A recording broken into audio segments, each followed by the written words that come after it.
तशरीफ लाते हैं टेक्सला से आए हुए शायर हैं, अदीब हैं, हमारे बहुत मोहतरम जफरी पाशा। आप भाई जैसे कि सबको पता है कि ये कन्वेंशन बंदी साहब ने मुनक़िद किया, मेरी 63 साल उम्र है, तो मुझे इतना शौर ही नहीं था। मैंने ज़िंदगी के साथ मोहब्बत के साथ ज़िंदगी गुजारी है, दौलत के, शहवत के, शोहरत के साथ थोड़ी सी, लेकिन ज़िंदगी के साथ ज़िंदगी नहीं गुजारी।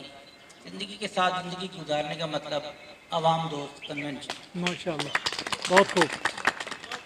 दूसरी बात यह कि हमने कॉन्स्टिट्यूशन के अंडर ही रहना है, तो मेरा ये ख्याल है मैं पकड़ा ना जाऊँ या मारा ना जाऊँ, तो मेरा ख्याल कॉन्स्टिट्यूशन रियासत का कुरान होती है। हमें रियासत को इस पर मुकम्मल अमल करना चाहिए, लेकिन ये ऐसा किताब है जिसमें आप तब्दीली भी कर सकते हैं, क्योंकि इंसानों की बनाई गई है। इसलिए मैं चाहता मेरे साथ मुकला अहबाब भी बैठे हैं कि 224A पर भी गौर किया जाए, और शायद महमूद नदीम साहब ने जिस तरफ छुपे लफ्ज़ों में इशारा किया है उस तरफ भी तवज्जो दी जाए। और बुनियादी तौर पे देखिए, ज़्यादातर लोग मेरी उम्र के बैठे हैं, नई नस्ल को इंडक्ट करना चाहिए और उनकी फिक्री जो है सतह बुलंद करनी चाहिए।